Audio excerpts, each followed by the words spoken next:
ಪ್ರಿಯ ವಿದ್ಯಾರ್ಥಿಗಳೇ ಹಾಗೂ ನೆಚ್ಚಿನ ಸ್ಪರ್ಧಾ ಮಿತ್ರರೇ, ತಮ್ಮೆಲ್ಲರಿಗೂ ಅಪ್ಪಾಜಿ ಅಕ್ಷರ ಪಾಠಶಾಲೆಗೆ ಸ್ವಾಗತ. ನಾನು ನಿಮ್ಮೊಂದಿಗಿದ್ದೇನೆ. ಇವತ್ತು ಒಂದು ಹೊಸ ಟಾಪಿಕ್ನೊಂದಿಗೆ, ಅದುವೇ ರಕ್ತ ಸಂಬಂಧ ಅಂತಕ್ಕಂಥ ಒಂದು ಹೊಸ ಟಾಪಿಕ್. ರಕ್ತ ಸಂಬಂಧವನ್ನು ನಾವು ಇಂಗ್ಲೀಷ್ನಲ್ಲಿ ಬ್ಲಡ್ ರಿಲೇಷನ್ಸ್ ಅಂತೇಳಿ ಕರಿತೀವಿ. ಈ ಒಂದು ಬ್ಲಡ್ ರಿಲೇಷನ್ಸ್ನ ಮೇಲೆ ಯಾವ ರೀತಿಯಾಗಿ ಪ್ರಶ್ನೆ ಕೇಳ್ತಾರೆ, ಆ ಕೇಳಿರ್ತಕ್ಕಂಥ ಪ್ರಶ್ನೆಗೆ ಯಾವ ರೀತಿಯಾಗಿ ನಾವು ಉತ್ತರವನ್ನು ಮಾಡಬೇಕು ಅಂತಕ್ಕಂಥದ್ದನ್ನು ನಾವು ಈ ದಿನದ ತರಗತಿಯಲ್ಲಿ ಕಲಿಯೋಣ. ಕಲಿಯಕ್ಕಿಂತ ಮುಂಚೆ ಒಂದು ಶುಭ ನುಡಿಯೊಂದಿಗೆ ನಾವು ಈ ಒಂದು ತರಗತಿಯನ್ನು ಆರಂಭ ಮಾಡೋಣ. ಧೈರ್ಯಂ ಸರ್ವಸಿದ್ಧಿ ಸಾಧನಂ, ಹಾಗೇನೆ ಪ್ರಯತ್ನಂ ಸರ್ವಸಿದ್ಧಿ ಸಾಧನಂ ಅಂತಕ್ಕಂಥ ಒಂದು ಶುಭ ನುಡಿಯೊಂದಿಗೆ ಈ ದಿನದ ತರಗತಿಯನ್ನು ನಾವು ಆರಂಭ ಮಾಡೋಣ. ರಕ್ತ ಸಂಬಂಧಗಳು ಎಂಬ ಟಾಪಿಕ್ನ ಮೇಲೆ ಪ್ರಶ್ನೆಗಳನ್ನು ನಾವು ಸಾಲ್ವ್ ಮಾಡಬೇಕಾದ್ರೆ ಕೆಲವು ಪ್ರಮುಖ ಅಂಶಗಳನ್ನು ನಾವು ತಿಳ್ಕೊಂಡಿರಬೇಕು. Some bullet points we have to know that before going to solve the blood relations problems ಅಂತೇಳಿ ಹೇಳ್ತಾರೆ. ಇಲ್ಲಿ ನಾವು ರಕ್ತ ಸಂಬಂಧಗಳು ಅಂತಕ್ಕಂಥ ಅಂಶವನ್ನು ಬಂದಾಗ ನಾವು ಪ್ರಮುಖ ಅಂಶಗಳು ಏನಪ್ಪಾ ಅಂತಂದ್ರೆ, ಕೆಲವು ಪ್ರಮುಖ ರಕ್ತ ಸಂಬಂಧಗಳು ನಮಗೆ ಗೊತ್ತಿರಬೇಕು, ವಂಶಾವಳಿ ನಮಗೆ ಗೊತ್ತಿರಬೇಕು, ವಂಶವೃಕ್ಷ ಕೂಡ ಗೊತ್ತಿರಬೇಕು, ಹಾಗೇನೆ ಇನ್ನಿತರೆ ಅನೇಕ ಪಾಯಿಂಟ್ಸ್ಗಳು ನಮಗೆ ಗೊತ್ತಿರಬೇಕು. ಅವು ಯಾವ್ಯಾವ ಅಂತಕ್ಕಂಥದ್ದನ್ನ ನಾವು ಒನ್ ಬೈ ಒನ್ ನೋಡ್ತಾ ಹೋಗೋಣ. ಇಲ್ಲಿ ಮೊದಲನೇದಾಗಿ ಕೆಲವು ಪ್ರಮುಖ ರಕ್ತ ಸಂಬಂಧಗಳು ಅಂತ ನೋಡೋದಾದ್ರೆ ನೋಡಿ, ಕೆಲವು ರಕ್ತ ಸಂಬಂಧಗಳನ್ನ ನಾನು ಬರ್ಕೊಂಡಿದ್ದೀನಿ. ಕೆಲವು ಪ್ರಮುಖ ಸಂಬಂಧಗಳನ್ನ ಒಂದೊಂದಾಗಿ ನಾವು ಕಲಿತಾ ಬರೋಣ. ಇಲ್ಲಿ ತಾಯಿಯ ಸಹೋದರ ನಮ್ಗೆ ಏನಾಗ್ತಾನೆ ಅಂತಕ್ಕಂಥದ್ದು ನೋಡೋದಾದ್ರೆ, ತಾಯಿಯ ಸಹೋದರ ಏನಾಗ್ತಾನೆ, ಸೋದರ ಮಾವ ಆಗ್ತಾನೆ. ತಂದೆಯ ಸಹೋದರ ಏನಾಗ್ತಾನೆ, ತಂದೆಯ ಸಹೋದರ ಅಂದ್ರೆ ತಂದೆಯ ಸಹೋದರ ದೊಡ್ಡೋರಿದ್ರೆ ದೊಡ್ಡಪ್ಪ ಆಗ್ತಾರೆ, ಚಿಕ್ಕವರಿದ್ರೆ ಚಿಕ್ಕಪ್ಪ ಆಗ್ತಾರೆ. ಸೊ ನೆಕ್ಸ್ಟ್ ತಾಯಿಯ ಸಹೋದರಿ ಕೂಡ ದೊಡ್ಡವರಿದ್ರೆ ದೊಡ್ಡಮ್ಮ ಆಗ್ತಾರೆ, ಚಿಕ್ಕವರಿದ್ರೆ ಚಿಕ್ಕಮ್ಮ ಆಗ್ತಾರೆ.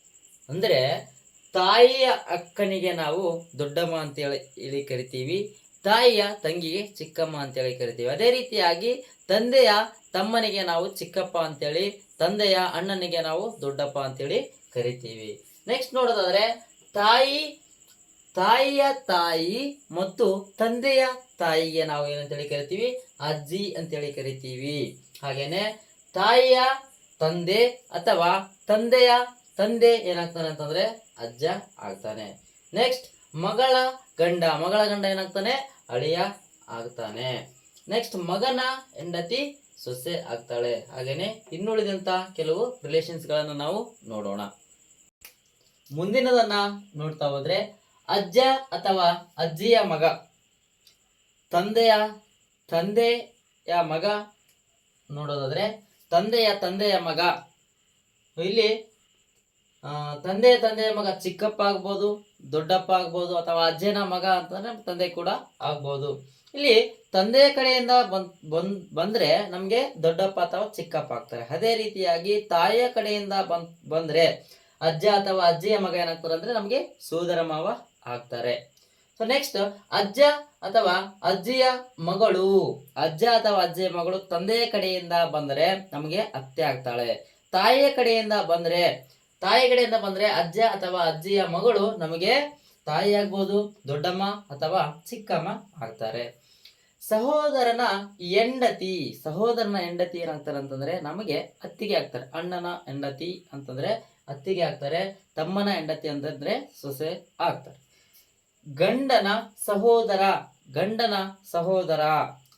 ಸಹೋದರ ದೊಡ್ಡೋರು ಇದ್ರಂತಂದ್ರೆ ಮಾವ ಆಗ್ತಾರೆ, ಚಿಕ್ಕೋರು ಇದ್ರಂದ್ರೆ ಮೈದುನ ಆಗ್ತಾರೆ. ಮುಂದೆ ಸಹೋದರಿಯ ಗಂಡ ನಮ್ಗೆ ಭಾವ ಆಗ್ತಾರೆ. ಸಹೋದರನ ಮಗ ಅಥವಾ ಮಗಳು ನಮಗೂ ಕೂಡ ಮಗ ಅಥವಾ ಮಗಳು ಆಗ್ತಾರೆ. ಅದೇ ಸಹೋದರನ ಬದಲಾಗಿ ಸಹೋದರಿಯ ಮಗ ಅಥವಾ ಮಗಳು ಇದ್ರೆ, ಸಹೋದರಿಯ ಮಗ ಇದ್ನಂತಂದ್ರೆ ಅಳಿಯ ಆಗ್ತಾರೆ, ಸಹೋದರಿಯ ಮಗಳು ಇದ್ರೆ ನಮ್ಗೆ ಸೊಸೆ ಆಗ್ತಾರೆ. ಇದು ಕೆಲವು ಪ್ರಮುಖ ಸಂಬಂಧಗಳನ್ನ ತಿಳಿಸ್ತಕ್ಕಂಥ ಒಂದು ಅಂಶಗಳು. ಸೊ ನೆಕ್ಸ್ಟ್ ನಾವು ಏನ್ ತಿಳ್ಕೊಳ್ಬೇಕು ಅಂತಂದ್ರೆ, ಪೀಳಿಗೆ ಮತ್ತು ಕೆಲವೊಂದು ಸಂಬಂಧಗಳನ್ನ ಯಾವ ರೀತಿಯಾಗಿ ನಾವು ಸೂಚಿಸುತ್ತೇವೆ ಅಂತಕ್ಕಂಥದ್ದು, ಮತ್ತೆ ವಂಶವೃಕ್ಷವನ್ನ ನಾವು ತಿಳ್ಕೊಳ್ಬೇಕು. ಅದನ್ನ ಒಂದೊಂದಾಗಿ ನೋಡ್ತಾ ಬರೋಣ. ರಕ್ತ ಸಂಬಂಧದಲ್ಲಿ ಎರಡನೇ ಪ್ರಮುಖ ಅಂಶ ಅದುವೇ ಪೀಳಿಗೆ ಅಂತ ನಾವು ಕರಿತೀವಿ. ಇದನ್ನು ನಾವು ಇಂಗ್ಲಿಷ್ನಲ್ಲಿ ಜನರೇಷನ್ಸ್ ಅಂತೇಳಿ ಕರಿತೀವಿ. ಸೊ ನಾವು ಈ ಜನರೇಷನ್ ಟೇಬಲ್ ಅನ್ನ ನಾವು ನೆನ್ಪಿಟ್ಕೊಂಡ್ರೆ ನಾವು ಸರಿಯಾಗಿ ನಾವು ರಕ್ತ ಸಂಬಂಧದಲ್ಲಿ ಕೇಳಿರ್ತಕ್ಕಂಥ ಪ್ರಶ್ನೆಗಳಿಗೆ ಉತ್ತರವನ್ನ ಮಾಡಬಹುದು. ಸೊ ನಾವು ಮೊದಲನೇದಾಗಿ ನಮಗೆ ಅಜ್ಜ ಅಥವಾ ಅಜ್ಜಿ ಬರ್ತಾರೆ, ಅವರು ಕೆಳಗಡೆ ಅಜ್ಜ ಅಥವಾ ಅಜ್ಜಿಯ ಕೆಳಗಡೆ ತಂದೆ ಅಥವಾ ತಾಯಿ ಬರ್ತಾರೆ. ಈ ತಂದೆ ಅಥವಾ ತಾಯಿಯ ಕೆಳಗಡೆ ನೀವು ಅಥವಾ ನಾವು. ಸೊ ನೀವು ಅಥವಾ ನಿಮ್ಮ ಸಹೋದರ ಅಥವಾ ನಿಮ್ಮ ಸಹೋದರಿ, ಆದ ನಂತರ ನಿಮ್ಮ ಹೆಂಡತಿ, ನೀವು ಗಂಡು ಮಕ್ಕಳಾಗಿದ್ದರೆ ನಿಮ್ಮ ಹೆಂಡತಿ, ನೀವು ಹೆಣ್ಣು ಮಕ್ಕಳಾಗಿದ್ದರೆ ನಿಮ್ಮ ಗಂಡ ಈ ಒಂದು ಸರದಿಯಲ್ಲಿ ಬರ್ತಾರೆ.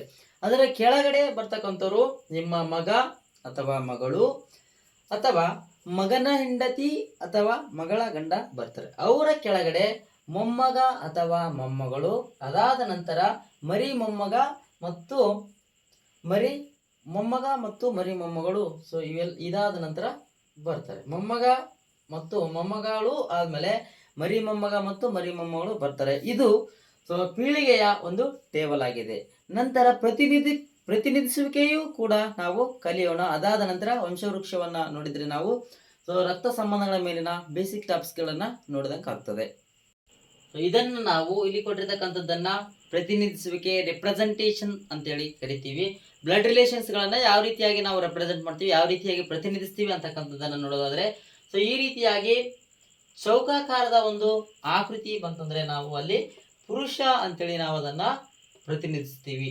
ಹಾಗೇನೆ ಸರ್ಕಲ್ ಬಂದ್ರೆ ಅದನ್ನ ಮಹಿಳೆ ಅಂತೇಳಿ ಪ್ರತಿನಿಧಿಸ್ತೀವಿ. ಈ ರೀತಿಯಾಗಿ ಬಾಣದ ಗುರುತು ಮೇಲ್ಗಡೆ ತೋರಿಸಿದರೆ ಅದನ್ನ ನಾವು ಅಪ್ಪರ್ ಜನರೇಷನ್ ಅಥವಾ ಮೇಲಿನ ಪೀಳಿಗೆ ಅಂತೇಳಿ ಕರಿತೀವಿ. ಬಾಣದ ಗುರುತು ಏನಾದ್ರೆ ಕೆಳಗಡೆ ತೋರಿಸಿದರೆ ಅದನ್ನ ಲೋವರ್ ಜನರೇಷನ್ ಅಥವಾ ಕೆಳಗಿನ ಪೀಳಿಗೆ ಅಂತೇಳಿ ನಾವು ಕರಿತೀವಿ. ಸೊ ಈ ಬಾಣದ ಗುರುತು ನೇರವಾಗಿ ತೋರಿಸಿದ್ರೆ ಈ ರೀತಿಯಾಗಿ ಬಾಣದ ಗುರುತು ತೋರಿಸಿದ್ರೆ ಇದನ್ನು ನಾವು ಸಮಾನ ಪೀಳಿಗೆ, ಸೇಮ್ ಜನರೇಷನ್ ಅಂತೇಳಿ ಕರಿತೀವಿ.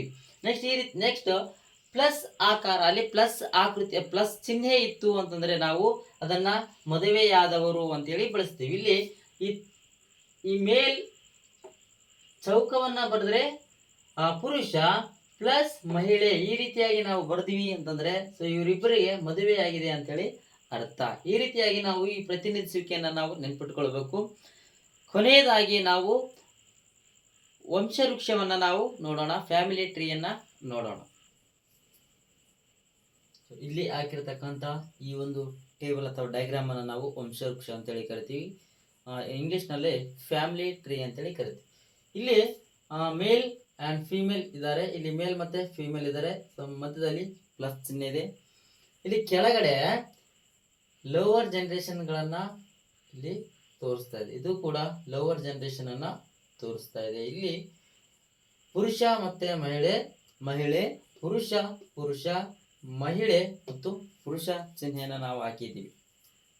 ಪ್ರಶ್ನೆಯನ್ನ ಯಾವುದೇ ಒಂದು ಪ್ರಶ್ನೆಯನ್ನ ಕೇಳಿದಾಗ, ರಕ್ತ ಸಂಬಂಧ ಮೇಲೆ ಪ್ರಶ್ನೆಯನ್ನ ಕೇಳಿದಾಗ ಈ ಒಂದು ವಂಶವೃಕ್ಷವನ್ನ ನಾವು ಹಾಕೊಳ್ಳಿಕ್ಕೆ ಬರಬೇಕು. ಫಾರ್ ಎಕ್ಸಾಂಪಲ್, ಇಲ್ಲಿ ಇರ್ತಕ್ಕಂಥ ಕೆಳಗಡೆ ಇರ್ತಕ್ಕಂಥವ್ರು, ಈ ಮೇಲ್ಗಡೆ ಇರ್ತಕ್ಕಂಥ ಪುರುಷ ಮತ್ತು ಮಹಿಳೆಯ ಮಕ್ಕಳು, ಇವರು ಕೆಳಗಡೆ ಇರ್ತಕ್ಕಂಥವ್ರು. ಇಲ್ಲಿ ಸೊ ಇದನ್ನ ನಾವು ಮಗ ಅಂತೇಳಿ ಕನ್ಸಿಡರ್ ಮಾಡಿದ್ರೆ ಇದನ್ನ ಮಗಳು ಅಂತೇಳಿ ಕನ್ಸಿಡರ್ ಮಾಡ್ತೀವಿ. ಇಲ್ಲಿ ಪ್ಲಸ್ ಇದೆ, ಹಾಗಾಗಿ ಇದನ್ನ ಮಹಿಳೆ ಅಂತೇಳಿ ತಗೊಂಡ್ರೆ ಮಗನ ಹೆಂಡತಿ ಮಹಿಳೆ, ಈ ಮಹಿಳೆ ಆಗ್ತಾಳೆ. ಸೊ ನಂತರ ಇಲ್ಲಿ ಇದು ಮಹಿಳೆ ಅಂದ್ರೆ ಮಗಳು ಅಂತೇಳಿ ತಗೊಳ್ತೀವಿ. ಸೊ ಇದು ಎರಡನ್ನ ಮಕ್ಕಳು ಅಂತೇಳಿ ತಗೊಳ್ತೀವಿ. ಇದನ್ನು ಮಗ, ಇದು ಕೂಡ ಮಗ. ಸೊ ಈ ಕೆಳಗಡೆ ಬಂದ್ರೆ ಇವರಿಬ್ಬರಿಗೆ ಮಕ್ಕಳಾಗಿದ್ದಾವೆ ಅಂತೇಳಿ ಇದನ್ನ ನಾವು ಕನ್ಸಿಡರ್ ಮಾಡ್ತೀವಿ. ಇದನ್ನ ಮಗ ಮತ್ತು ಇದು ಮಗಳು ಅಂತೇಳಿ ಸೊ ಕನ್ಸಿಡರ್ ಮಾಡ್ತೇವೆ. ಸೊ ಇಲ್ಲಿ ಇವೆರಡನ್ನ ಇವುಗಳ ಮೊಮ್ಮಕ್ಕಳು ಅಂತೇಳಿ ನಾವು ತೆಗೆದುಕೊಳ್ತೀವಿ. ಇವುಗಳ ಮೊಮ್ಮಕ್ಕಳು ಅಂತೇಳಿ ತೆಗೆದುಕೊಳ್ತೀವಿ. ಸೊ 1-2-3 ಪ್ರಾಬ್ಲಮ್ಸ್ಗಳನ್ನ ಸಾಲ್ವ್ ಮಾಡಿದಾಗ ನಮ್ಗೇನಾಗ್ತದೆ ಸರಿಯಾಗಿ ಅರ್ಥ ಆಗ್ತದೆ. ಸೊ ಇವತ್ತಿನ ತರಗತಿ ಇಲ್ಲಿವರೆಗೆ ಇರಲಿ. ಸೊ ಮುಂದಿನ ಒಂದು ಅವಧಿಯಲ್ಲಿ ನಾವು ಯಾವ ರೀತಿಯಾಗಿ ಪ್ರಶ್ನೆಗಳನ್ನ ರಕ್ತ ಸಂಬಂಧ ಮೇಲೆ ಕೇಳ್ತಾರೆ ಅಂತಕ್ಕಂಥದ್ದನ್ನ ನಾವು ನೋಡೋಣ. ಮುಂದಿನ ಅವಧಿಯಲ್ಲಿ ನಾವು ರಕ್ತ ಸಂಬಂಧ ಮೇಲೆ ಯಾವ ರೀತಿಯಾಗಿ ಪ್ರಶ್ನೆಗಳನ್ನ ಕೇಳ್ತಾನೆ ಅಂತಕ್ಕಂಥದ್ದನ್ನ ನಾವು ನೋಡೋಣ. ಇಲ್ಲಿಯವರೆಗೆ ಯಾರು ನಮ್ಮ ಚಾನಲನ್ನು ನೋಡ್ತಾ ಇದ್ದಾರೆ ತಮ್ಮೆಲ್ಲರಿಗೂ ಧನ್ಯವಾದಗಳು. ಸೊ ಈ ಒಂದು ವಿಡಿಯೋನ ಸ್ಕಿಪ್ ಮಾಡದೆ ತಾವೆಲ್ಲರೂ ನೋಡಿದ್ದಕ್ಕೆ ಧನ್ಯವಾದಗಳು. ನಮ್ಮ ಚಾನಲ್ ನಿಮಗೆ ಇಷ್ಟ ಆದಲ್ಲಿ ಸಬ್ಸ್ಕ್ರೈಬ್ ಮಾಡಿ ಹಾಗೂ ನಿಮ್ಮವರೊಂದಿಗೆ ಹಂಚಿಕೊಳ್ಳಿ ಅಂತ ಹೇಳ್ತಾ ಸೊ ಮುಂದಿನ ವಿಡಿಯೋಕ್ಕಾಗಿ ನೀವೆಲ್ಲ ಕಾಯ್ತಾ ಇರಿ. ಸೊ ಮತ್ತೊಮ್ಮೆ ಮಗದೊಮ್ಮೆ ಅಪ್ಪಾಜಿ ಅಕ್ಷರ ಪಾಠಶಾಲೆ, ಅಮ್ಮನ ಆಸೆ ಅಪ್ಪನ ಕನಸು, ಇದರಿಂದ ತಮ್ಮೆಲ್ಲರಿಗೂ ಧನ್ಯವಾದಗಳು. Thank you.